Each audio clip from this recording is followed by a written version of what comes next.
नमस्कार दोस्तों, मेरा नाम श्याम सुंदर है और मैं डाइट पटना का छात्र हूँ। मैंने डीएलएड परीक्षा में 120 में से 103.66 अंक प्राप्त किए हैं। इस चैनल के माध्यम से मैं आप सभी के साथ गणित पढ़ाई की अपनी समझ और तैयारी के बेहतरीन तरीके साझा करूँगा। अगर आप डीएलएड परीक्षा की तैयारी कर रहे हैं और गणित में आत्मविश्वास बढ़ाना चाहते हैं, तो यह चैनल आपके लिए एक नई उम्मीद लेकर आएगा। मैं आपको सरल भाषा में हर कंसेप्ट समझाने के साथ साथ ऐसे ट्रिक्स और रणनीतियाँ सिखाऊंगा जो आपकी परीक्षा की तैयारी को और भी प्रभावी बना देगी। तो जुड़े रहें हमारे साथ और परीक्षा में सफलता की ओर एक मजबूत कदम बढ़ाएं। आपकी सफलता मेरी प्रेरणा। हेलो दोस्तों, किसी भी एग्ज़ाम को क्रैक करने का बेसिक मंत्र यही होता है कि उसके प्रीवियस ईयर के क्वेश्चंस को सॉल्व करके देखा जाए कि क्वेश्चन किस स्टैंडर्ड के पूछे जा रहे हैं और किस किस टॉपिक से ज़्यादातर क्वेश्चंस आ रहे हैं, उस क्वेश्चन पे फोकस करने की ज़रूरत होती है। तो मैं इस चैनल के माध्यम से मैं तकरीबन 30 PY क्वेश्चन सेट मैथ का सॉल्व कराऊंगा, जिससे बहुत हद तक ये आइडिया हो जाएगा कि क्वेश्चंस कहाँ से आ रहा है। और जहाँ तक मुझे पता है क्वेश्चंस जो है वो 10th स्टैंडर्ड तक के ही आते हैं, तो ज़्यादा चिंता करने की ज़रूरत नहीं है। और क्वेश्चंस जो है वो बहुत सारे PYQ से, प्रीवियस ईयर से ही क्वेश्चंस रिपीट कर दिए जाते हैं, तो इससे काफ़ी बेनिफिट होगा। और क्वेश्चंस जो है मैं कंसेप्ट के साथ इसमें डिस्कस करूँगा, ठीक है। तो साथ ही साथ कंसेप्ट भी क्लियर होते रहेगा।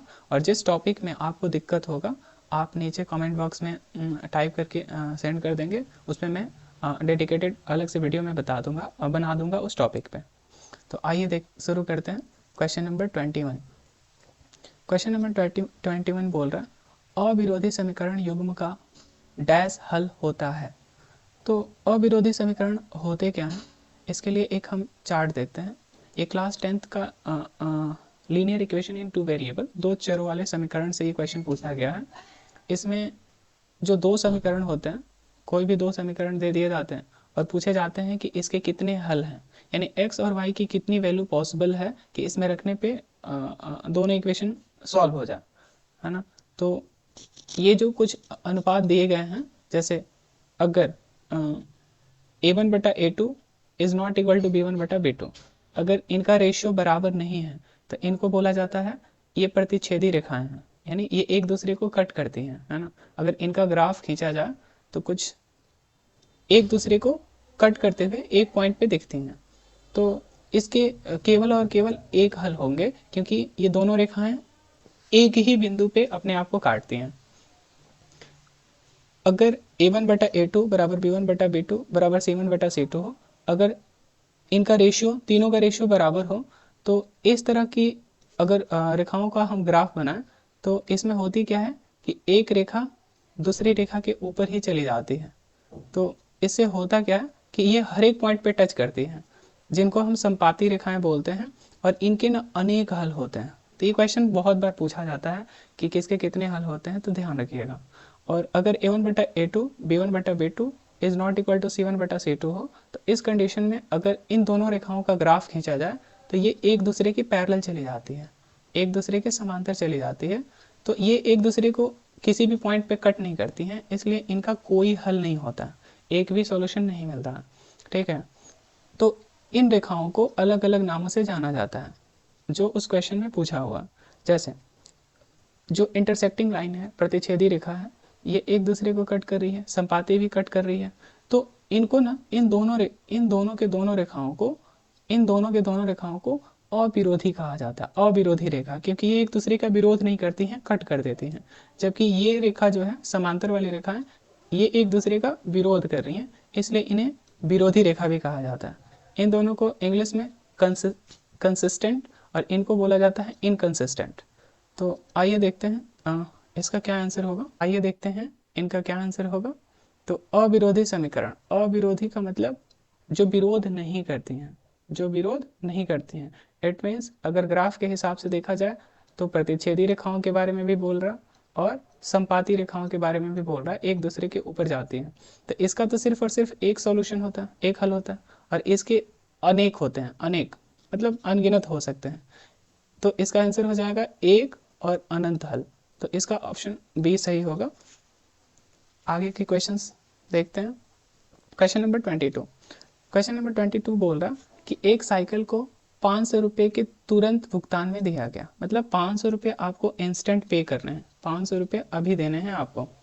और बोला है कि 610 रुपये की किस्त पर बेची गई, मतलब जो 610 रुपये दिया गया है, 610 रुपये ये जो दिए गए हैं, इसमें ऑलरेडी किस्त एडेड, मतलब जितना आपको देना था वो भी इसी में है और किस्त के पैसे भी इसी में एडेड है। रेट की बात करें तो बोला है कि रेट जो है वो 20% पर एनम है। पर एनम मतलब साल में ये 20% लग रहा। तो बताना है कि इसका नगद मूल्य क्या होगा। मतलब ये हो गया कि अगर इंस्टेंट टोटल पैसा दे के हम खरीदते तो कितने में ये साइकिल मुझे पड़ती। और एक बात ध्यान रहे कि किस्त वाले क्वेश्चन हर एक शिफ्ट में रिपीट होते हैं। तो इसके लिए मैं देखूंगा कोई सेपरेट वीडियो में इस पे बना दूंगा, ठीक है। तो इस क्वेश्चन को सॉल्व करने के लिए ये तो आपको इंस्टेंट वो पे कर चुके हैं 500 रुपये, ठीक है। और जो 610 रुपये आपने पेमेंट किया है इसमें किस्त का पैसा ऑलरेडी जुड़ा होगा। तो सवाल यह है कि इसका एक्चुअल में ओरिजिनल प्राइस हमने कितना मतलब दिया था। लेट सपोज हमने एक्स रुपया इसका ओरिजिनल प्राइस था, है ना, मूल प्राइस था। और इसमें किस्त कुछ ना कुछ जुड़ा होगा, है ना, कुछ ना कुछ किस्त जुड़ा होगा जो कि 20% पर एनम के हिसाब से है। तो according to the question x रुपये तो मुझे देना ही पड़ेगा क्योंकि ये मूल रुपये है ना, शुरू के जो पैसे हैं वो एक्स रुपये मुझे देना ही पड़ेगा। साथ ही साथ जो किस्त का पैसा है वो एक्स का 20% हमें देना पड़ेगा, है ना, 20%। बट ध्यान रहे कि ये पर एनम है और क्वेश्चन में बोला है ना सिर्फ और सिर्फ एक महीने का किस्त, एक महीने का किस्त। तो हमें एक साल में 12 महीने होते हैं तो हमें 12 का डिवाइड करना पड़ेगा इस किस्त में। और इसको ये जो है किस्त का पैसा, ये है हमारा मूल पैसा और ये है हमारा किस्त का पैसा। इन दोनों को जोड़ने के बाद हमने 610 रुपया पेमेंट किया था, है ना, क्योंकि इसमें मूल रुपये भी पैसा था और किस्त का भी पैसा एडेड था। तो ये हो गया हमारा मूल रुपये, ये हुआ हमारा किस्त वाला पैसा। इनको जोड़ने पे 610 रुपये मैंने पेमेंट किया था। तो जो एक्स की वैल्यू आएगी वो मूल रुपये निकल जाएगी हमारी। तो 20% को सॉल्व करते हैं तो यहाँ हो जाएगा एक्स, परसेंटेज हटता है तो 20/100 इंटू 1/12 इज इक्वल टू 610। अब यहाँ से देखा जाए तो ये 5 बार में कट जाता, तो ये हो जाएगा x प्लस x/60 बराबर में 610, है ना। तो ये हो जाएगा, एलसीएम लेंगे तो 60, ये इधर जाके क्रॉस मल्टीप्लाई करेगा तो 60x और इसमें एक जोड़ेंगे तो 61x बराबर 610 रुपये, है ना। और यहाँ से देखा जाए x की वैल्यू निकालनी हो तो 610, ये 60 डिवाइड में है तो जाके मल्टीप्लाई करेगा और यहाँ ये 61 मल्टीप्लाई में है तो इधर आके डिवाइड कर देगा। तो ये कट जाएगा 10 बार में, यानी x की जो वैल्यू आ गई वो आ गई 600 रुपये। मतलब 600 रुपये इसका मूल दाम था, लेकिन ये जो है ना 10 रुपये एक्स्ट्रा वो जुड़ा हुआ है किस्त का पैसा। तो देयरफॉर साइकिल का जो नगद मूल्य होगा, साइकिल का जो नगद मूल्य होगा वो हो जाएगा 500 रुपये आपने पहले पेमेंट कर रखा है और 600 रुपये आपने यहाँ पे पेमेंट कर रखा है। यानी अगर आप शुरू में खरीदते तो आपको सिर्फ और सिर्फ 1100 रुपये ही देने पड़ते उस साइकिल के, ठीक है। आगे के क्वेश्चंस देखते हैं। तो इसका सही आंसर हो जाएगा 1100, ठीक है। क्वेश्चन नंबर 23 कहता है कि y अक्ष पर एक ऐसा बिंदु ज्ञात करें जो बिंदु ए जो दिया हुआ इससे समदूरस्थ हो। ध्यान रहे वो x अक्ष पे, सॉरी y अक्ष पे वो बिंदु ज्ञात करना है। तो इसके लिए एक ग्राफ की मदद से हम समझते हैं। जैसे बोला है कि लेट सपोज ये एक ग्राफ है ना, ये एक ग्राफ है जो इधर होता है y और इधर होता है x, ठीक है। बोला क्या है कि y अक्ष पे एक ऐसा बिंदु बताएं, y अक्ष पे एक ऐसा बिंदु बताएं जो a और b से समदूरस्थ हो, मतलब समान दूरी पे होना चाहिए। तो late suppose this is the point a, क्योंकि ये प्लस में दे रखा है ना 6,5, और this is the point b और ये दे रखा है -4,3। और कंडीशन ये रखा है ना कि इस पॉइंट से ये समदूरस्थ है। समदूरस्थ मतलब ये बराबर दूरी पे है। तो बताना ये है कि इसका कोऑर्डिनेट कितना होगा ना, ऐसे बिंदु का नाम बताना y अक्ष पे। तो देखते हैं इसके लिए हम लोग करेंगे क्या। अच्छा एक बात पता होना चाहिए, कोई भी अगर बिंदु है जो y अक्ष पे है तो y की वैल्यू कुछ ना कुछ होगी, y की वैल्यू कुछ ना कुछ होगी, बट x की वैल्यू यहाँ पे जीरो होती है, ध्यान रहे, क्योंकि x के साइड वो कुछ बढ़ा ही नहीं है, तो x की वैल्यू जीरो होती है और y की वैल्यू कुछ ना कुछ होगी। अब एक दूरी सूत्र होता है ना, डिस्टेंस फार्मूला, उस फार्मूला में क्या बोला जाता है कि late suppose this is the point ए जो x है और यहाँ y है, ये x1 और y1 है, और यहाँ पे एक अगर कोई पॉइंट है b जो यहाँ पे है x2 y2, तो इनके बीच की जो दूरी होती है ना, इनके बीच की जो दूरी होती है निकालने का एक सूत्र होता है जिसको बोलते हैं दूरी सूत्र या डिस्टेंस फार्मूला, है ना। इस सूत्र के हिसाब से होता क्या है, फॉर्मूला क्या है कि under root x2 minus x1 का होल स्क्वायर, है ना, प्लस y2 माइनस y1 का होल स्क्वायर। इस फॉर्मूला से इस पॉइंट से इस पॉइंट के बीच के डिस्टेंस को निकाला जा सकता है, ये फॉर्मूला।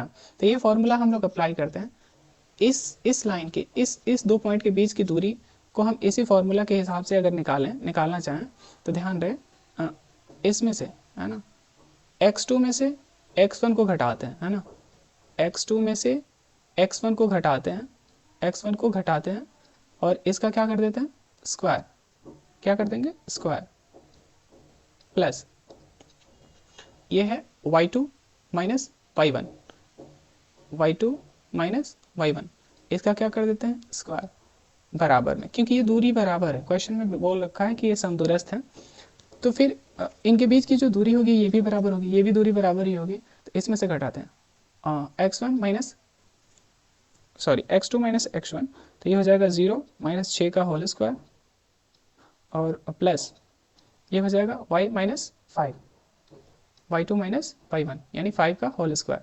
ध्यान ये रहे कि इधर हमने रूट नहीं लगाया और इधर भी हमने रूट नहीं लगाया, क्योंकि अगर दोनों साइड रूट लगाते हैं तो वो एक दूसरे को कैंसिल कर ही देता है, तो इसलिए मैंने रूट नहीं लगाया। सॉल्व करने पे होगा क्या कि ये माइनस माइनस प्लस हो जाएगा और 4 का स्क्वायर हो जाएगा 16। यहाँ अगर हम इसको एक्सपेंड करें तो a माइनस बी का होल स्क्वायर पे टूटेगा, तो ये हो जाएगा वाई स्क्वायर 2ab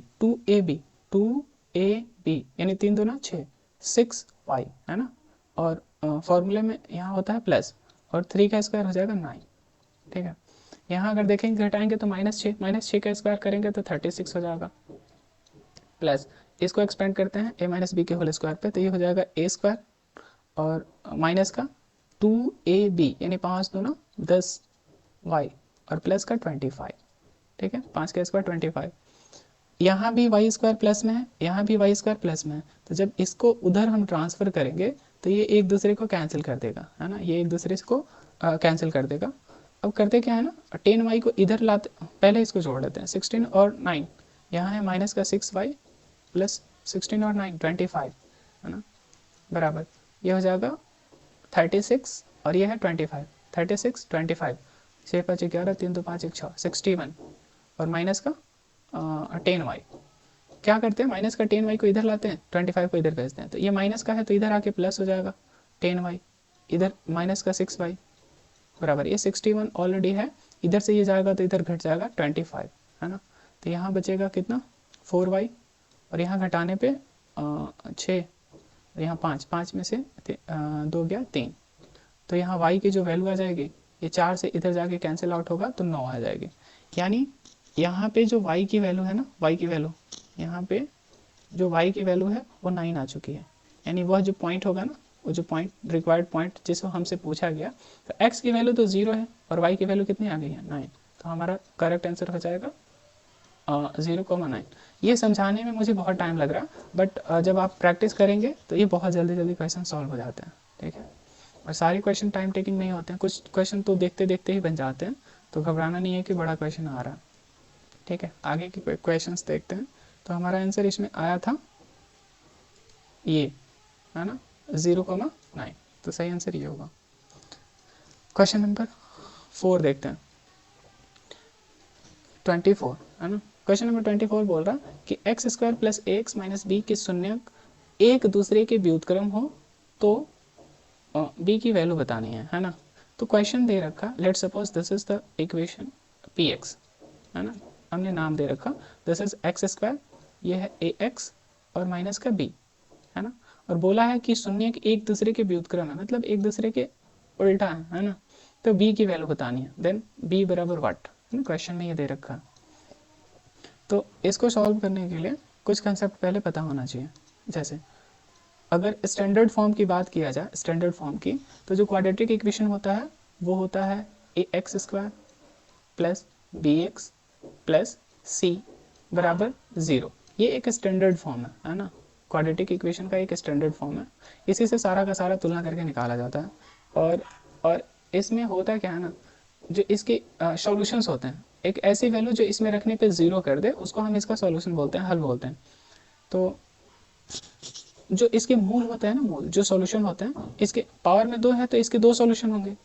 वो दोनों सॉल्यूशन, लेट सपोज एक है अल्फा और एक है बीटा, तो उनके मूलों का जो योग होता है ना, अल्फा प्लस बीटा, ये होता है इस स्टैंडर्ड इक्वेशन के हिसाब से ये होता है माइनस का बी बटा ए, है ना। ये फॉर्मूला है, ये याद करना होता है। और इनके मूलों का जो गुणनफल होता है ना, अल्फा और बीटा, इनका जो हल होता है उनका अगर गुणा करेंगे ना, तो ये होता है सी वाई का ए, है ना, क्वेश्चन के हिसाब से।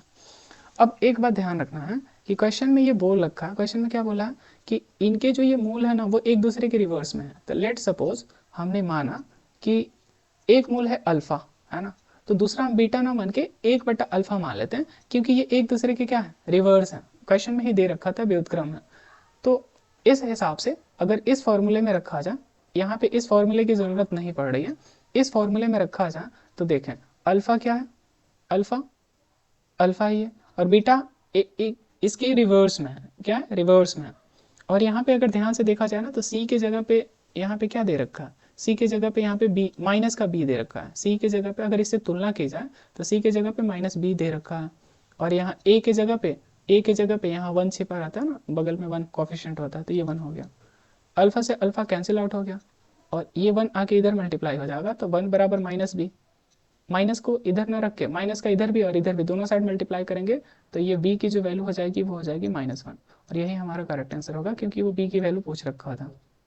ठीक है, का करेक्ट आंसर हो जाएगा सी, माइनस का वन। ठीक है, आगे के क्वेश्चंस देखते हैं। क्वेश्चन नंबर 25, यदि बिंदु x, 2 -3, -4 और 7, -5 संरेखी हो, कोलिनियर हो, एक ही पॉइंट में हो, तो x की वैल्यू निकालें।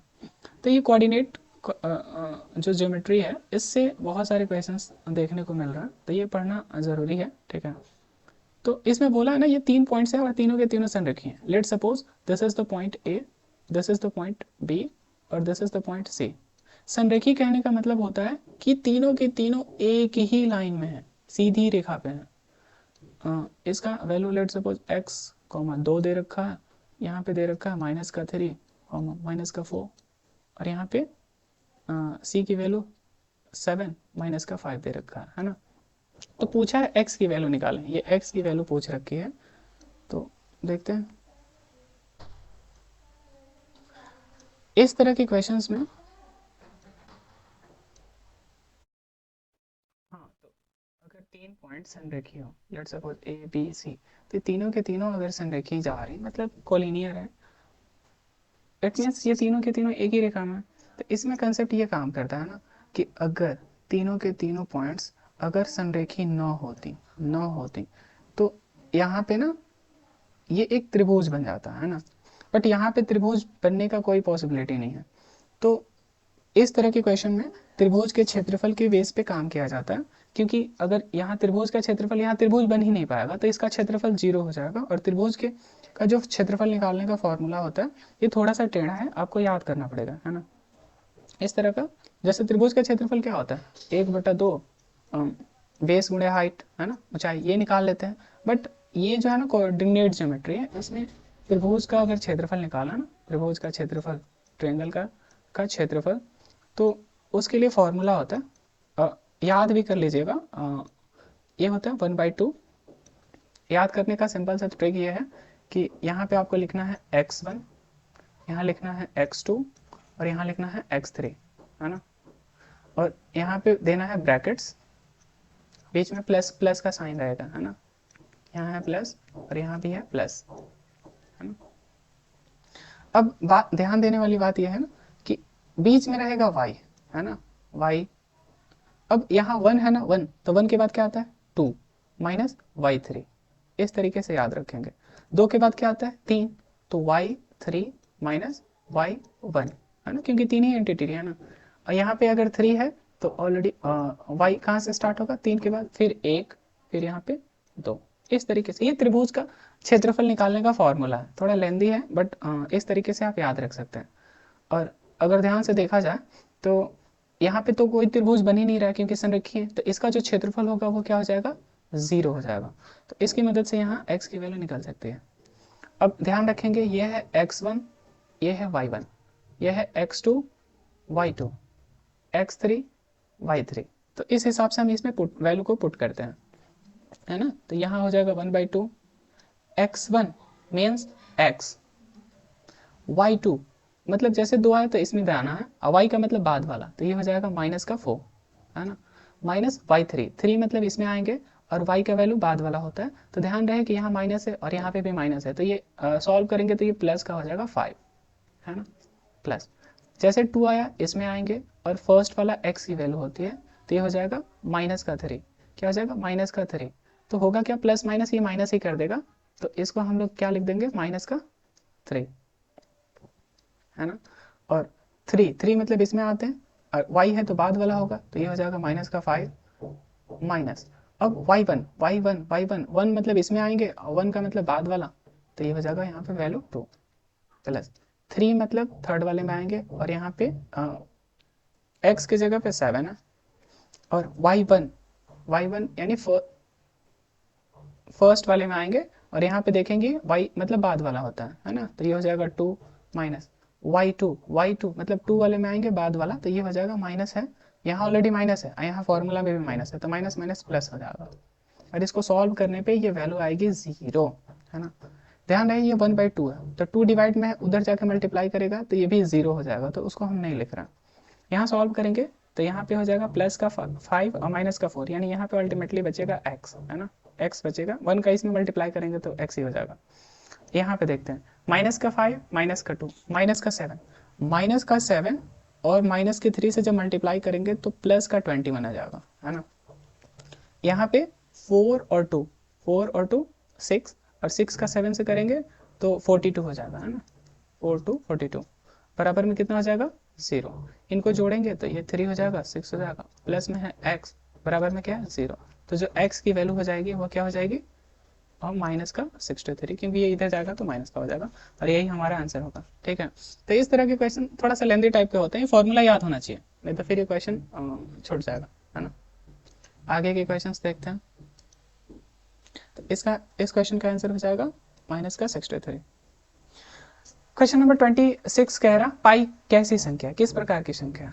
तो ध्यान ये रहे कि पाई एक अपरिमेय संख्या है ना, कुछ बच्चों को कंफ्यूजन रहता है, बट पाई क्या है अपरिमेय संख्या। तो कुछ लोग आर्गुमेंट करेंगे कि सर पाई की वैल्यू 22/7 होती है, तो ये तो बटा में है और बटा में है तो परिमेय होना चाहिए, बट ये जो है ना पाई की एग्जैक्ट वैल्यू नहीं है, ये लगभग में होती है, एग्जैक्ट वैल्यू आज तक कैलकुलेट नहीं हो पाया है। तो जिसका वैल्यू कैलकुलेट नहीं हो पाता वो तो अपरिमेय संख्या में चली जाती है। तो पाई किस प्रकार की संख्या है, तो अपरिमेय संख्या। क्वेश्चन नंबर 27, इस तरह के क्वेश्चंस देखिए, ऐसे भी क्वेश्चन आते हैं। कह रहा है कौन आरोही क्रम में, आरोही का मतलब बढ़ते क्रम है, सबसे पहले छोटा फिर बड़ा फिर बड़ा, तो ये बहुत बहुत ही छोटे बच्चों वाला क्वेश्चन है। तो इस तरह के क्वेश्चन भी आते हैं इस एग्जाम में। तो 20 30 40 ये बढ़ते क्रम में दिख रहा। क्वेश्चन नंबर आगे देखते हैं, question number 28।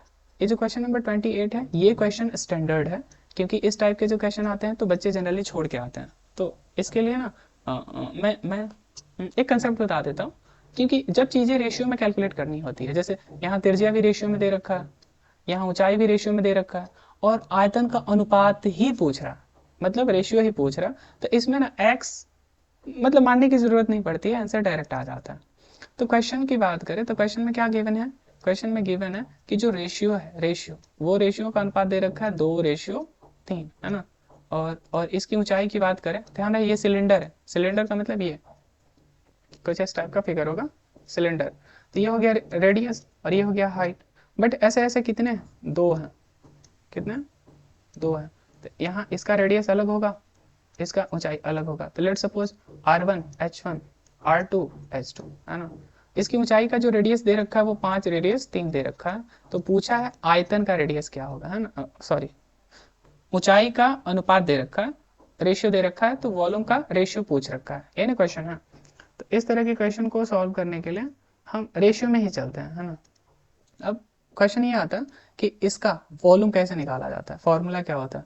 Late suppose this is the V1 और दिस इज द V2, है ना, इसका वॉल्यूम 1 है, इसका वॉल्यूम 2 है। तो क्वेश्चन में हमसे पूछा गया है वॉल्यूम 1 का रेशियो बताना है वॉल्यूम 2 के साथ, है ना।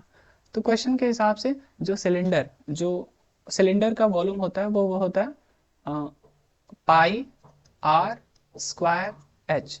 बट इस कंडीशन में हमने R1 मान रखा है, H1 मान रखा है ना। और इस कंडीशन में पाई आर स्क्वायर एच, बट यहाँ पे क्वेश्चन के हिसाब से हमने 2 मान रखा, इसमें भी 2 मान रखा।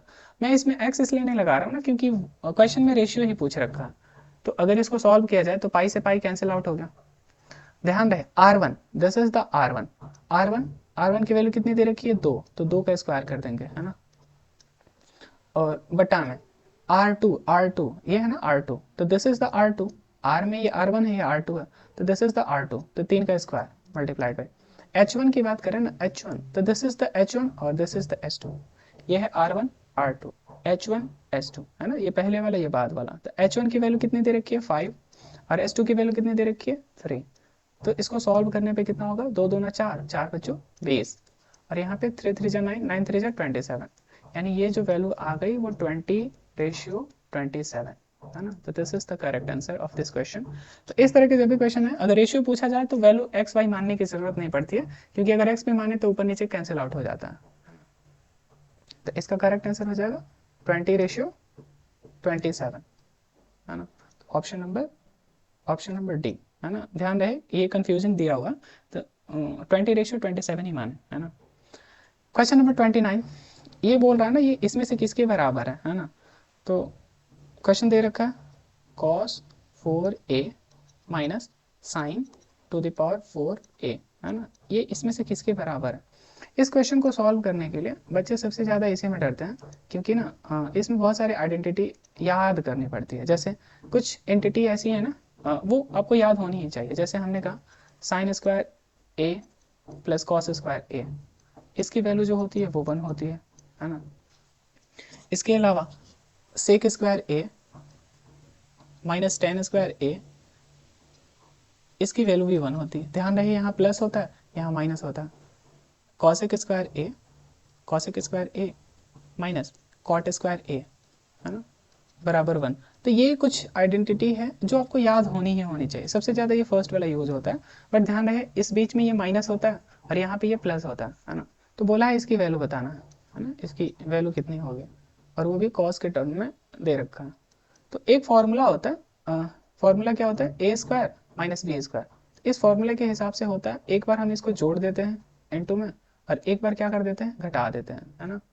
ये ए स्क्वायर माइनस बी स्क्वायर का ये फॉर्मूला है। इसी फॉर्मूला का यूज हम यहाँ पे करेंगे, क्या करेंगे, कॉस स्क्वायर ए का स्क्वायर लिख सकते हैं क्या, कोई दिक्कत नहीं है, क्योंकि ये पावर में 4 है, माइनस साइन स्क्वायर ए का स्क्वायर भी कर सकते हैं। हमने बस इसी चीज को तोड़ के लिखा है, स्क्वायर का स्क्वायर, है ना। तो ये सेम इसी फॉर्मूले पे आ गया ना। तो अब इसको क्या लिखा जा सकता है, एक बार दोनों को जोड़ देते हैं, कॉस स्क्वायर ए प्लस साइन स्क्वायर ए, ये दोनों जुड़ गए, और एक बार क्या कर देते हैं, इन दोनों को घटा देते हैं, तो कॉस स्क्वायर ए माइनस साइन स्क्वायर ए, है ना। अब कॉस स्क्वायर ए प्लस साइन स्क्वायर ए, ये ध्यान रहे ये एंटिटी क्या हो जाती है 1, तो इसकी जो वैल्यू है वो 1 हो जाएगी, है ना। और यहाँ पे ध्यान ये रखने वाली बात है कि क्वेश्चन में ये इस फॉर्मेट में दिया ही नहीं है, मतलब वो साइन को भी तोड़ रखा है।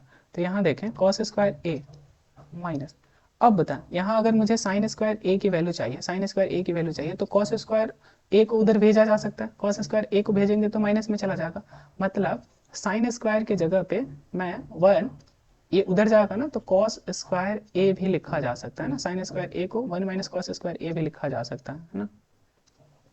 अब देखते हैं, ये 1 का मल्टीप्लाई करेंगे तो कोई फर्क ही नहीं पड़ेगा, ये हो जाएगा कॉस स्क्वायर ए, ये अंदर साइन का मल्टीप्लाई करेंगे माइनस का, तो ये -1 हो जाएगा, और ये माइनस माइनस क्या हो जाएगा, प्लस कॉस स्क्वायर ए, और कॉस स्क्वायर ए और प्लस कॉस स्क्वायर ए, तो ये कितना हो जाएगा 2 कॉस स्क्वायर ए माइनस का 1 और this is the correct answer of this question. और ध्यान रहे ये क्वेश्चन इतना बार रिपीट किया गया है ना डीएलएड परीक्षा में, तो आप इसका सॉल्यूशन याद ही रखें तो बेहतर होगा, क्योंकि या इसको सॉल्व करने का तरीका सीख लें। इस टाइप के क्वेश्चन अक्सर आते हैं डीएलएड में। तो इसका करेक्ट आंसर हो जाएगा, इस क्वेश्चन का करेक्ट आंसर हो जाएगा 2 cos स्क्वायर, ये question number option number D है ना।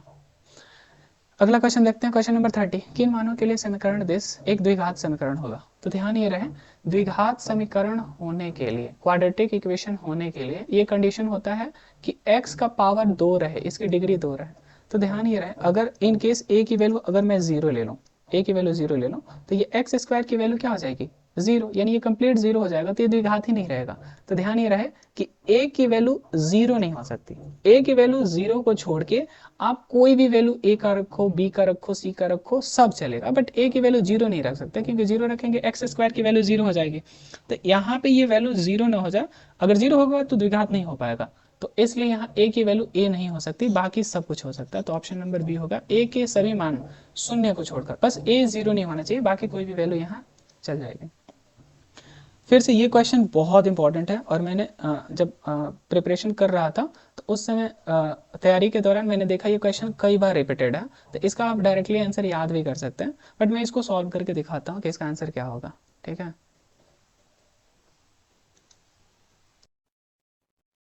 क्वेश्चन ये बोला, क्वेश्चन पहले लिख लेते हैं।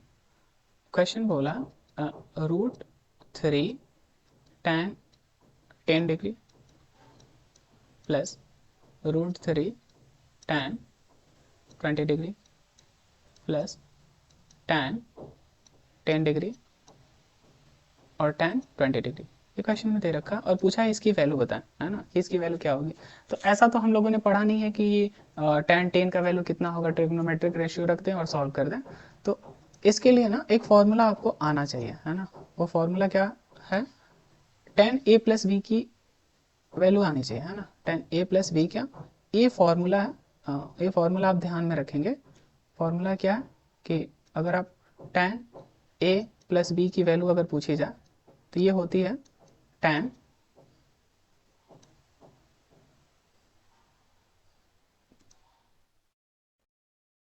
फॉर्मूला लिखने में स्पेस कम पड़ रहा था, तो मैंने सोचा क्वेश्चन को इस ऐड कर लेते हैं। तो फॉर्मूला ये कहता है ना कि अगर आपको निकालना क्या, tan a प्लस बी की वैल्यू, है ना, tan a प्लस बी की वैल्यू। तो फॉर्मूला ये होता है tan a plus tan b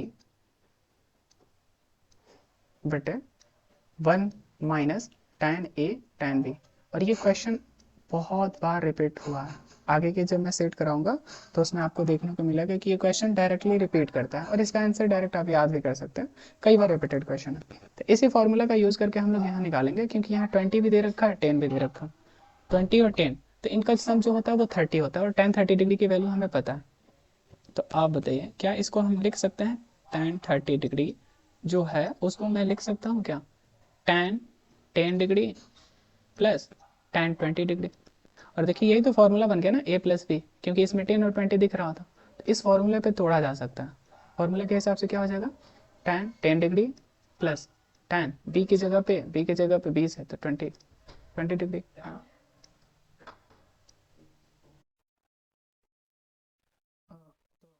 ये फॉर्मूले के हिसाब से हो जाएगा 1 minus tan 10 degree into tan 20 degree, है ना। और हमें पता है कि tan 30 डिग्री, इसी चीज़ को हमने एक्सपेंड करके लिखा, तो tan 30 डिग्री की जो वैल्यू होती है वो होती है 1/√3। कुछ ट्रिग्नोमेट्रिक रेशियोज जैसे 0 डिग्री का 30, 45, 60 और 90 डिग्री की याद होने चाहिए, है ना। ये इसकी वैल्यू 1/3 हो गई, ये हो जाएगा tan 10 degree plus tan 20 degree बट्टे का हो जाएगा 1 माइनस एज इट इज़ सारी की सारी चीज़ें हैं, है ना, tan 20। अब इसको क्या करते हैं ना, क्रॉस मल्टीप्लाई करते हैं, इसको इधर कर लेते हैं और इसको उधर कर लेते हैं, है ना। बट पहले हम इसको उधर करके ना पहले ही लिख ले रहे हैं, क्योंकि यहाँ पे इसी की वैल्यू पूछ रखी थी, है ना। तो √3 का इसके साथ करेंगे तो √3 tan 10, है ना, प्लस √3 का इसके साथ करेंगे तो ये हो जाएगा √3 tan 20, क्योंकि दोनों के साथ करना होता है ना, 20 डिग्री बराबर इसका इसके साथ करके इधर लिखते हैं तो ये हो जाएगा 1 माइनस tan 10 डिग्री और यहाँ हो जाएगा tan 20 डिग्री।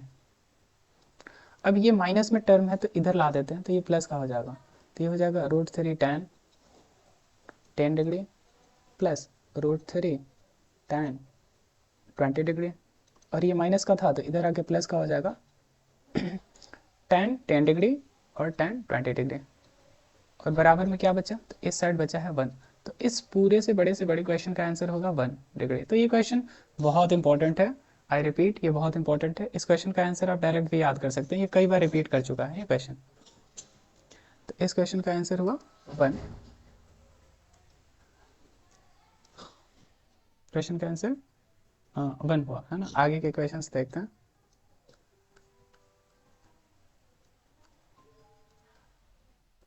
आगे के क्वेश्चन में बोला है एक समचतुर्भुज का क्षेत्रफल जिसके विकर्ण ये दे रखे हैं, है ना। तो समचतुर्भुज का क्षेत्रफल ये फॉर्मूला बेस्ड क्वेश्चन होते हैं और अगर आपको फॉर्मूले याद हैं तो आसानी से बन जाएंगे, है ना। तो समचतुर्भुज यहाँ दे रखा है और इसके जो दो विकर्ण है वो दे रखे हैं, है ना। एक विकर्ण जो है लेट सपोज D1 ये दे रखा है 10 सेंटीमीटर और दूसरा है D2, है ना। विकर्ण नंबर 2 जो 8.2 दे रखा है और पूछा है क्या, इसका क्षेत्रफल बताओ। तो क्षेत्रफल निकालने का सिंपल सा फॉर्मूला होता है सम चतुर्भुज का क्षेत्रफल, है ना। सम चतुर्भुज का क्षेत्रफल ये फॉर्मूला होता है 1/2 D1 इंटू D2। ये भी क्वेश्चन बहुत इंपॉर्टेंट है, ये फॉर्मूला बेस पे कई बार सवाल आया है तो ध्यान रखिएगा। 1/2 एक डायगोनल दिया है 10, दूसरा दे रखा है 8.2, तो ये इससे अगर इसको मल्टीप्लाई करें तो 4.1 होगा। इसका इससे जब यहाँ डिवाइड किया यहाँ मल्टीप्लाई करेंगे तो ये हो जाएगा 41 सेंटीमीटर स्क्वायर, क्योंकि क्षेत्रफल स्क्वायर में होता है। इसका करेक्ट आंसर हो जाएगा 41। इसका करेक्ट आंसर हो जाएगा 41 सेंटीमीटर स्क्वायर। अगला क्वेश्चन 33 में बोला है मोहन एक घर 30,000 रुपये में खरीदा जिसका 25% वार्षिक दर से अवमूल्यन हो रहा, मतलब वो उसका रेट घटे जा रहा, डिक्रीज होते जा रहा। तो बताना है 3 वर्ष बाद कितना होगा। उसका जो अभी अमाउंट है फिलहाल अभी जो उसका मूल रूप से वो जो घर है वो 30,000 रुपये का है ना, 30,000 का। और रेट कितना दे रखा, रेट वो कह रहा है 25% के हिसाब से वो घट रहा, ध्यान रहे उसका दाम घट रहा हर साल। तो 3 वर्ष बाद कितना होगा उसका कीमत, है ना। तो 3 वर्ष बाद, है ना। तो इस तरह के क्वेश्चन को सॉल्व करने के लिए सिंपल सा करते क्या है ना, इसका परसेंटेज वैल्यू क्या होगा। जैसे 25% को हम लोग लिख सकते हैं 25/100, है ना। 25/100 और ये कटाएंगे तो ये हो जाएगा 1/4, है ना। 25 चौके 100 होता है। अब ये पहली बात कि डिक्रीज हो रहा, डिक्रीज का मतलब रेट घटे जा रहा। कोई भी वस्तु है अगर खरीदते हैं कुछ दिन तक रहता है तो उसका रेट घटने लगता है। तो अगर वो घर, मैं मान के चलो अगर वो घर 4 रुपये का था तो अगले साल 1 रुपये की कमी हो जाएगी। ये रेट यही बताता है कि अगर वो 4 का था तो 1 की कमी हो जाएगी। इट मीन्स वो घर अभी बचेगा कितने का, 3 का, है ना। तो बट वो एक्चुअल में है 30,000 का। घर कितने का है, 30,000 का। और अगर वो 4 रहता, 4 का घर रहता तो 1 घट जाता तो वो बचता कितना, 3 का बचता। ठीक उसी प्रकार से जस्ट अगले साल की बात करें तो घटेगा तो 25% ही, 25%। यानी अगर वो 4 का रहता तो 25% की कमी आ जाती, अगले साल में 25% की कमी आ जाती, मतलब 4 पे 1 की कमी आ जाती। तो जब 4 पे 1 की कमी होगी तो 3 बचेगा। जस्ट तीसरे साल भी यही कंडीशन होगा क्योंकि 25% घट रहा उस घर का दाम। यानी अगर वो 4 का होता तो एक 25% कम, यानी 1 की कमी होती, यानी वो 4 से बस 3 ही रह पाता, है ना। तो ये अभी फिलहाल का अभी घटने के बाद ये जो है ना ये मूलधन होगा, मतलब ये रेट क्या बोलेंगे, ये कॉस्ट होगा घर का, है ना। ये घटने के बाद बस इसको सॉल्व कर लेना है। तो सॉल्व करने के लिए 4 से इसको मान लेते हैं 100, तो ये 4 से कटेगा 25 बार में, है ना। ये भी डबल जीरो है तो 100 के बराबर है, तो ये 4 से कितना बार में कट जाएगा, ये 25 बार में कट जाएगा, है ना। और तो कुछ कट नहीं रहा। 25 का 25 के साथ मल्टीप्लाई करेंगे तो 625। ये अपने से भी सॉल्व कर सकते हैं, बस कैलकुलेशन है। 3 × 3 9 3 27 और ये 3 से करेंगे तो 81 हो जाएगा और डिवाइडेड बाई हो जाएगा 4, है ना। तो इसको मल्टीप्लाई करने पे मैंने मल्टीप्लाई कर रखा तो इसको मल्टीप्लाई करने पे आएगा 50625 है ना, और डिवाइडेड बाई 4, डिवाइड करने पे ये आंसर आएगा 12656.25। तो आप बस कैलकुलेशन है यहाँ पे कैलकुलेशन कर सकते हैं। यानी पहले वो घर था 30,000 का, और 25% हर साल उसमें कमी आ रही है, कमी आ रही है, तो 3 साल बाद सिर्फ वो घर 12,656.25 रुपये का ही रह पाएगा, है ना। तो ये बहुत अच्छा शॉर्ट ट्रिक है, आसानी से बन सकता है इस तरह के क्वेश्चन इस ट्रिक से, है ना। तो इसका करेक्ट आंसर हो जाएगा 12,656.25 का, ऑप्शन नंबर डी। अगला क्वेश्चन 34 नंबर कह रहा है तोरण खींचने के लिए वर्ग अंतराल को कैसा होना चाहिए। तोरण होता है ओजाइव, ओजाइव है ना, जो तोरण होता है उसको बोलते हैं ओजाइव, और ये क्लास 10th में पढ़ना है बेसिक, और हायर क्लासेस में तो और वो पढ़ना। ये दो तरह के होते हैं, एक होता है से कम प्रकार का, और एक होता है से अधिक प्रकार का, है ना। एक होता है से कम प्रकार का जिसका ग्राफ कुछ ऐसा बनता है, एक होता है से कम प्रकार का। बट इस क्वेश्चन में बस इतना ध्यान में रखना है कि तोरण खींचने के लिए जो वर्ग अंतराल होता है ना, क्लास इंटरवल, वो बराबर होना चाहिए, समान होना चाहिए, है ना। वो बस इतना बात याद रखें, क्योंकि अगले क्वेश्चन में वीडियो बहुत लंबी हो रही है, तो अगले क्वेश्चन में ना मैं इसको अच्छा से एक्सप्लेन कर दूंगा। तो ये जो वर्ग अंतराल होना चाहिए वो क्या होना चाहिए, समान, और समान वर्ग अंतराल को ही हम ना अपवर्जी कहते हैं, है ना। तो इस क्वेश्चन में इसका सही आंसर हो जाएगा बी। ठीक है, अगला क्वेश्चन 35 नंबर, इसमें बोला है कौन सी संख्या अभाज्य संख्या है। तो अभाज्य संख्या, क्वेश्चन क्या बोला, निम्नलिखित में से कौन अभाज्य संख्या। अभाज्य संख्या वैसी संख्या होती है जिसके सिर्फ और सिर्फ दो ही गुणनखंड होते हैं। तो इसमें करेक्ट आंसर हो जाएगा बी, क्योंकि इसके गुणनखंड देखा जाए तो एक हो जाएगा, ये एक से कट रहा है संख्या, 3 से भी कट रहा है, 5 से भी कट रहा है, 15 से भी कट रहा है, यानी ये मतलब दो से ज़्यादा संख्याओं से ये कट रहा है, इसलिए ये अभाज्य संख्या होगी, अभाज्य संख्या नहीं होगी। ये भी अगर देखा जाए तो 1 से कट रहा है, 3 से कट रहा है, 4 से कट रहा है, 12 से कट रहा है, तो ये भी दो से ज़्यादा संख्याओं से कट रहा है, तो ये अभाज्य संख्या नहीं होगी। ये भी कट रहा है, 1 से 5 से कट रहा है, 25 से कट रहा है, 15 से भी कट रहा है, तो बहुत सारी संख्याओं से ये कट रहा है, इसलिए ये अभाज्य संख्या नहीं होगी। इसकी बात करें तो ये 1 और 23 के अलावा किसी भी संख्या से नहीं कट रहा, यानी इसके सिर्फ और सिर्फ दो ही गुणनखंड है, इसलिए ये अभाज्य संख्या हो जाएगी। तो ये ध्यान रखना, अभाज्य संख्या। आगे के क्वेश्चंस देखा जाए तो क्वेश्चन नंबर 36, और ये क्वेश्चन बहुत इंपॉर्टेंट है, बहुत, एक बार नहीं कई बार ये रिपीटेड क्वेश्चन है, और ये दिया जाता है कि माध्यक, बहुलक और माध्य में रिलेशन पूछा जाता है, और ये कई बार पूछा जा चुका है ना। तो क्वेश्चन में क्या दे रखा है, माध्यक आपको दे रखा है 26, बहुलक दे रखा है 29, और माध्य पूछा है।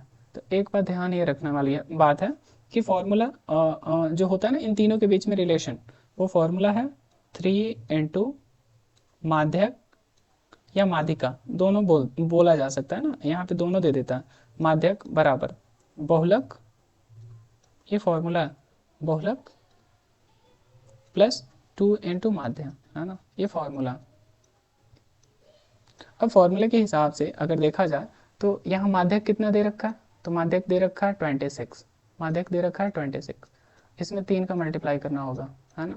बहुलक कितना दे रखा है, तो ये दे रखा है 29, है ना, प्लस अब माध्य पूछ रखा है, तो माध्य तो हमें पता है नहीं, लेट सपोज हमने मान लिया x, क्या मान लिया x। अब इसको सॉल्व करते हैं, तो इन दोनों को अगर मल्टीप्लाई करें तो 6 18 और 3 दूना 6 1 7, 72, यहाँ हो जाएगा ये 29 प्लस का 2x, ये 29 इधर ला के घटाते हैं, 78 में से 29 को अगर घटाते हैं तो कितना होगा, 9 9 18 9,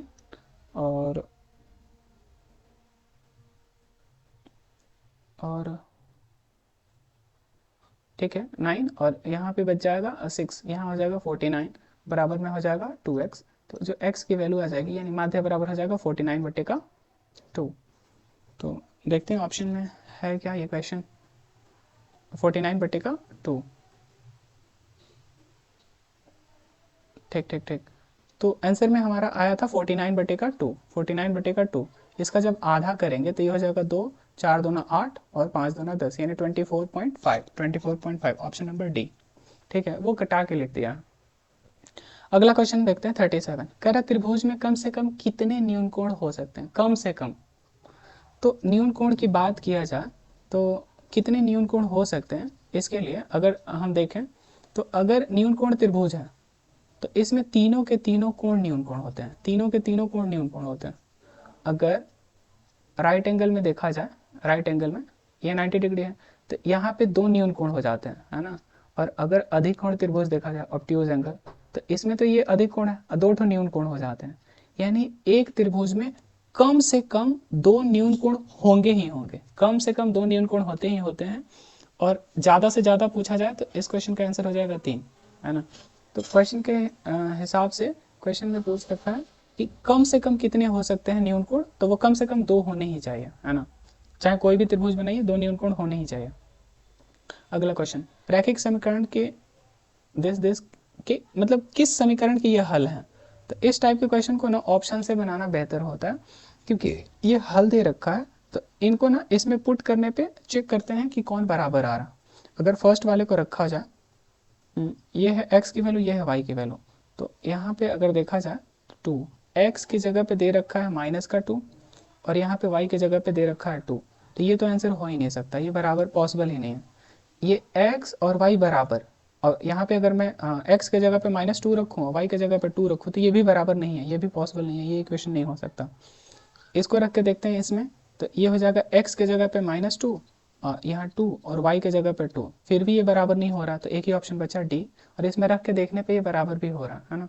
y के जगह पे 2 दे रखा है, y के जगह पे 2, x के जगह यहाँ ध्यान रहे -x है, तो यहाँ -2 भी वैल्यू दिया है ना, तो माइनस माइनस प्लस हो जाएगा, तो ये इस कंडीशन को सेटिस्फाई करा। जीरो के जीरो रखेंगे तो भी बराबर हो ही जाएगा, ये कंडीशन भी यहाँ सेटिस्फाई कर ही रहा है ना, तो ये ऑप्शन नंबर डी हो जाएगा। बस इसमें एक्स वाई की वैल्यू रख के चेक करनी होती है कि कौन सा क्वेश्चन, कौन सा इक्वेशन इसको सेटिस्फाई कर रहा है। आगे के क्वेश्चन में बोला है कि एक वृत्त का क्षेत्रफल निकालना है ना। वृत्त का क्षेत्रफल क्या होगा, जो 14 सेंटीमीटर भुजा वाले वर्ग के अंतर्गत है। तो ये भी क्वेश्चन ठीक ठाक है, इंपॉर्टेंट है। कह रहा कि एक वर्ग है ना, एक वर्ग है जिसकी भुजा है 14 सेंटीमीटर, है ना। एक वर्ग है जिसकी भुजा है 14 सेंटीमीटर और इसी के अंतर्गत एक वृत्त बना हुआ है ना, इसी के अंतर्गत एक वृत्त बना हुआ, इसी के अंतर्गत एक वृत्त बना हुआ। तो बताना है इस वृत्त का क्षेत्रफल कितना होगा, इस वृत्त का क्षेत्रफल कितना होगा, क्वेश्चन में ये पूछ रखा। तो अगर ध्यान से देखा जाए तो ये जो वृत्त है, ये जो वृत्त है ये वर्ग के चारों भुजाओं को टच कर रहा, इसका मतलब इसका जो व्यास होगा वो 14 सेंटीमीटर के बराबर होगा। तो अगर वृत्त का जो डायमीटर है वो 14 सेंटीमीटर है, तो इसकी जो त्रिज्या होगी, रेडियस, वो इसकी आधा होती है, 7 सेंटीमीटर हो जाएगी। इस हिसाब से इस वृत्त का जो क्षेत्रफल होगा वो हो जाएगा पाई आर स्क्वायर, और यहाँ पे पाई की जगह पे पाई और आर की जगह पे 7 का स्क्वायर, यानी ये हो जाएगा 49 पाई, क्योंकि ऑप्शन में पाई के हिसाब से ही क्वेश्चन दे रखा, तो ये हो जाएगा 49 पाई सेंटीमीटर स्क्वायर। तो इसका करेक्ट आंसर हो जाएगा ऑप्शन नंबर डी, 49 पाई, है ना। अगला क्वेश्चन है 40 नंबर में बोला है कि एक कमरा है, कमरा के आकार में आयताकार और एक छत है ना, और इसकी छत है, मतलब एक रूम है और उसके ऊपर छत बना हुआ है ना। कह रहा है कि इसकी चौड़ाई है, चौड़ाई मतलब ब्रेथ जो है वो दे रखा है 10 मीटर, इसकी लंबाई 13 मीटर, लेंथ जो है वो 13 मीटर दे रखा, और इसकी जो ऊंचाई है वो दे रखा है 5 मीटर, है ना। तो सवाल बोला है कि इसको अंदर से, ध्यान रहे, अंदर से और बाहर से, ध्यान रखोगे, अंदर से भी और बाहर से भी, साथ ही साथ फर्श को भी पेंट करना है। तीन चीजें, अंदर से, बाहर से और फर्श पे पेंट करना है, छत पे पेंट नहीं करना है। तो बताना है कि कुल क्षेत्रफल कितना होगा, है ना। तो देखते हैं इस क्वेश्चन में क्या दे रखा। बोला है कि एक कमरा है ना, और कमरा कुछ इस तरह का आयताकार है ना, और बोला है कि इसको बाहर से भी पेंट करना है, अंदर से भी पेंट करना है और नीचे वाला करना है, ऊपर बस छत को पेंट नहीं करना है। तो बताना है कि कितना क्षेत्रफल पे पेंटिंग करनी पड़ेगी। तो किसी भी मतलब आयताकार जो भी कमरा होता है, इसके चारों तरफ से ऊपर नीचे छोड़ के, ऊपर और नीचे छोड़ के जो चारों साइड का क्षेत्रफल होता है उसका फॉर्मूला होता है, वो होता है 2h into L plus B. ध्यान रहे ये फॉर्मूला तब है, ये फॉर्मूला तब होगा जब चारों साइड को ही पेंट करना होगा। बट ध्यान रखने वाली बात यह है ना कि ये अंदर से भी करना है, तो ये अंदर के लिए हो गया फॉर्मूला, कर बाहर से भी करना है आपको, तो यही सेम चीज आपको 2 बार करना पड़ेगा, क्योंकि अंदर से भी हो गया, ये बाहर से भी हो गया, और और ये नीचे वाला भी करना है आपको, तो नीचे के लिए लेंथ इनटू ब्रेथ आपको मल्टीप्लाई करना होगा ताकि ये लेंथ इनटू ब्रेथ हो जाए, है ना, है ना। तो ये अंदर का है, और जस्ट बाहर के लिए हमने 2 का इसमें मल्टीप्लाई कर दिया, और एल भी हमने बस ये नीचे वाले फर्श के लिए ले रखा है, ठीक है। तो आगे देखते हैं, सॉल्व करते हैं। ये ध्यान रहे टोटल सरफेस एरिया हो जाएगा जो हमको पेंट करना है ना, ये हो जाएगा 2 ट्वाइस ऑफ एच की जो वैल्यू दे रखी है वो 5 दे रखी है, लेंथ जो है वो 13 है, ब्रेथ जो है वो 10 है, और यहाँ हो जाएगा लेंथ और ब्रेथ, लेंथ है 13 और ब्रेथ है 10, है ना। यहाँ पे सॉल्व करेंगे तो ये हो जाएगा 10, और इसको जोड़ेंगे तो 23, तो 10 को 23 से मल्टीप्लाई करेंगे, तो 10 को 23 से मल्टीप्लाई करेंगे तो हो जाएगा 230, प्लस इसको करेंगे मल्टीप्लाई तो 130, है ना, इसको जब मल्टीप्लाई करेंगे तो ये हो जाएगा 460, प्लस इधर हो जाएगा 130, इनको सॉल्व करने पे ये हो जाएगा 90 और ये 5। तो इतना मीटर स्क्वायर एरिया पे हमें क्या करना पड़ेगा, पेंट। ध्यान रहे ये अंदर का है, 2 से हमने मल्टीप्लाई इसलिए किया ना ताकि ये बाहर से भी हो जाए, और एल भी हमने नीचे का लिया हुआ, ठीक है। तो आंसर हो जाएगा 590 मीटर स्क्वायर।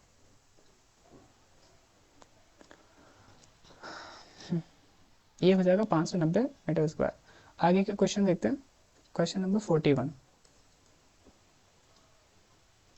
क्वेश्चन नंबर 41 कह रहा कि ये जो समीकरण है 2x माइनस वाई बराबर 4, इसका अर्क x अक्ष के किस बिंदु पर प्रतिच्छेद करेगा, है ना। अगर इसका हम एक ग्राफ खींचते हैं तो x अक्ष पे किस पॉइंट पे कट करेगा, ये है 2x माइनस वाई बराबर 4, है ना। तो इसमें बोल रखा है कि अगर मैं इसका ग्राफ खींचूं, है ना, अगर मैं इसका ग्राफ खींचूं तो वो x एक्सिस को किस पॉइंट पे कट करेगा। लेट सपोज हमने ये ग्राफ खींचा, तो ध्यान देने वाली बात यह है ना कि अगर मैं x एक्सिस पे कटने की बात कर रहा हूँ, अगर मैं इसका ग्राफ खींचूं, अगर ये x एक्सिस पे कट कर रहा तो ये x की वैल्यू कुछ ना कुछ होगी, x की वैल्यू कुछ ना कुछ होगी, बट x एक्सिस पे y की वैल्यू 0 होती है। ये बात ध्यान देने वाली है कि x एक्सिस पे y की वैल्यू 0 होती है, तो इस हिसाब से ध्यान रहे यहाँ y की वैल्यू क्या रखा, 0 हो जाएगी, क्योंकि x एक्सिस पे कट करना है, तो x की जो वैल्यू हो जाएगी यहाँ y की वैल्यू 0 होनी फिक्स है ना, क्योंकि x एक्सिस को कट कर रहा, तो y की वैल्यू 0 हो गई, तो ये -0 करेंगे तो कोई फर्क नहीं पड़ेगा, तो यहाँ से x की वैल्यू क्या हो जाएगी 4, ये 2 आके इधर डिवाइड कर देगा, तो जो x की वैल्यू हो जाएगी वो हो जाएगी 2, यानी ये जो पॉइंट होगा ना, ये जो पॉइंट होगा x की वैल्यू 2 आ गई, y की वैल्यू 0, तो this is the correct answer of this question, ठीक है। तो आंसर में आ जाएगा 2,0, है ना, आंसर में आ जाएगा 2,0, option number C. 42 number question देखते हैं, किसी वितरण का माध्यम माध्यम बहुलक और माध्यक, माध्यम नहीं माध्य होगा, ये मिसप्रिंट है ना। तो अभी इसका हमने फॉर्मूला बता रखा है, क्या फॉर्मूला बताया था, 3 इंटू माध्यक, है ना। ये फॉर्मूला याद होना चाहिए, बहुत बार ये क्वेश्चन रिपीट होता है, इसी सेट में 2 क्वेश्चन पूछ दिया। तो 3 इंटू माध्यक बराबर होता है फॉर्मूला में बहुलक, बहुलक और प्लस में 2 इंटू माध्यम, है ना, ये याद होना चाहिए, 2 इंटू माध्यम। अब देखा जाए तो क्या दे रखा है, माध्य दे रखा है 2 इंटू माध्य कितना दे रखा है 24, है ना, और बहुलक दे रखा है 12, बहुलक दे रखा है 12, तो आपसे माध्यक पूछा है ना, माध्यक पूछा, तो सॉल्व करते हैं, है ना। लेट सपोज दिस इज, इसको x मान लेते हैं, है ना, तो ये हो जाएगा 12, ये हो जाएगा, इसको इसको मल्टीप्लाई करेंगे तो ये हो जाएगा 48, यहाँ है 3x, इसको करेंगे तो 60 हो जाएगा, यहाँ पे है 3x, यानी x बराबर कितना आ जाएगा, ये 60 को जाके ये डिवाइड करेगा तो x की वैल्यू जो हो जाएगी वो 20 हो जाएगी, और x मैंने माध्यक को मान रखा है तो माध्यक हमारा आ गया 20। तो ये फॉर्मूला याद होना चाहिए, क्योंकि इससे रिलेटेड बहुत सारे क्वेश्चंस अभी भी आगे आने वाले हैं सेट में, और अक्सर आता है ये क्वेश्चन, है ना, तो इसका आंसर हो जाएगा सी। अगला क्वेश्चन देखते हैं, अगला question, question number 43। Question number 43 में बोला है कि एक बहुपद दे रखा है, कह रहा है इसमें क्या जोड़ें, लेट सपोज ए, है ना, क्या जोड़ें ताकि इसका जो परिणामी बहुपद है, जो आंसर है उसका शून्य 3 हो, मतलब इस 3 को इस इक्वेशन में रखने पे इस टोटल बहुपद की जो वैल्यू है वो जीरो हो जाए, है ना। सुनने का मतलब ये होता है कि इसकी वैल्यू इसमें रखने पे जीरो हो जाए। तो क्वेश्चन दे रखा है एक्स स्क्वायर माइनस का 15 एक्स प्लस का 4, और बोला है ना कि इसमें क्या जोड़े, क्या जोड़े, लेट सपोज ए जोड़े, ताकि ये जो आंसर आए इसमें अगर मैं x की जगह पे 3 रख दूं, x की जगह पे 3 यानी शून्य क्या हो जाए, इसका जीरो हो जाए, मतलब इसकी वैल्यू यहाँ पे रखने पे जीरो हो जाए, x को इसमें 3 पुट करने पे जीरो हो जाए। शून्य का मतलब ये होता है कि इसमें रखने पे जीरो हो जाए। तो रख के देख लेते हैं, a की वैल्यू पता चल जाए। कह रहा है क्या जोड़ा है, तो x की जगह पे 3 रखने पे ये हो जाएगा 3 का square minus 15 into 3 plus 4 plus a बराबर में जीरो, है ना। तो दिस इज द 9 माइनस का 45, है ना।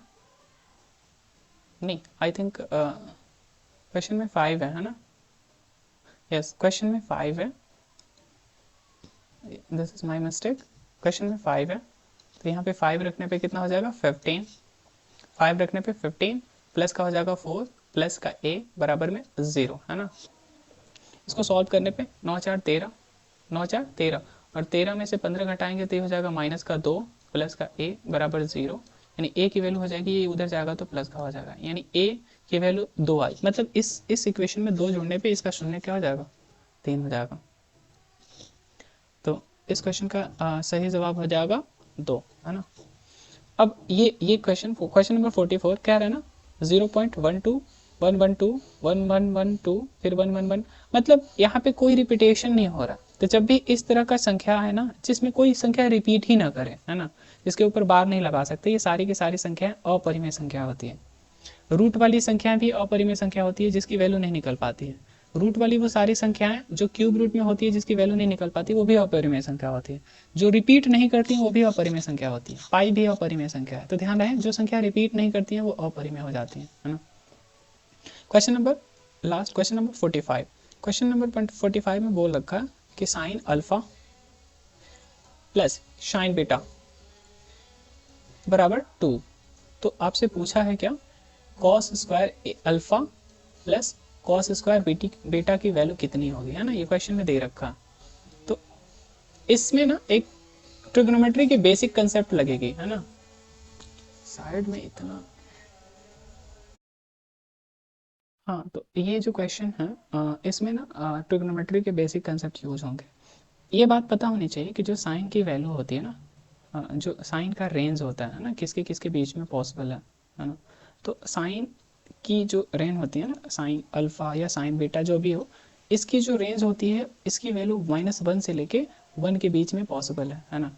यानी साइन ए या साइन अल्फा इसकी वैल्यू 1 से ज़्यादा पॉसिबल ही नहीं है, और -1 से कम भी पॉसिबल नहीं है, इसी के बीच में ये संख्या रहती है। तो मतलब साइन, दो साइन यानी साइन अल्फा और साइन बीटा को जोड़ने के बाद अगर 2 आ रहा, it means definitely sine alpha की वैल्यू 1 रही होगी और साइन बीटा की वैल्यू 1 रही होगी, तभी जाके ये 2 हुआ है। क्योंकि इससे ये कम रखेंगे तो फिर ऐड करेंगे तो ये 2 पॉसिबल ही नहीं है ना, क्योंकि मैक्सिमम वैल्यू 1 हो सकती है और दोनों का मैक्सिमम वैल्यू रखने पे ही 2 पॉसिबल है, इसके अलावा कोई पॉसिबिलिटी नहीं है। इट मीन्स कि साइन अल्फा जो हो गया वो 1 के बराबर है, या साइन बीटा जो है वो 1 के बराबर है। और ध्यान रहे 1 जो वैल्यू होती है वो साइन 90 डिग्री की वैल्यू होती है। 1 की जगह पे मैं साइन 90 डिग्री भी लिख सकता हूँ, यानी 1 की वैल्यू जो है साइन 90 डिग्री के बराबर है। इट मीन्स यहाँ अल्फा की वैल्यू सीधे सीधे दिख रही है कि 90 डिग्री है ना। अल्फा की वैल्यू कितनी आ रही है 90 डिग्री। ठीक उसी प्रकार से बीटा की भी वैल्यू कितनी डिग्री होगी 90 डिग्री ही होगी। और तो फिर इसमें जब अल्फा बीटा की वैल्यू निकल ही चुकी है तो इसमें रख देते हैं कॉस स्क्वायर। यहाँ अल्फा की वैल्यू मैंने 90 डिग्री निकाल रखी है, बीटा की वैल्यू सेम कंपेयर करके 90 डिग्री ही आएगा, है ना। तो यहाँ बीटा की वैल्यू भी कितनी हो जाएगी कॉस स्क्वायर 90 डिग्री। ध्यान ये रखने वाली बात है, कॉस जो है वो 90 डिग्री की वैल्यू होती है वो जीरो, और जीरो का स्क्वायर करने पे जीरो होगा, कॉस यहाँ पे भी जीरो ही होगी, यानी जीरो में जीरो ऐड करेंगे तो जीरो, यानी इसकी वैल्यू जो होती है वो जीरो होती है। और ये भी क्वेश्चन बहुत इंपॉर्टेंट है, आप भी इसका सोल्यूशन याद रख सकते हैं, कई बार रिपीट किया हुआ ये क्वेश्चन है, ठीक है। तो लास्ट क्वेश्चन का जो आंसर होगा वो है क्वेश्चन नंबर ये इसका आंसर हो जाएगा बी, ठीक है। तो बाय बाय दोस्तों, फिर हम मिलते हैं अगले क्लासेस में, अगले सेट के सोल्यूशन में। तब तक के लिए बाय बाय।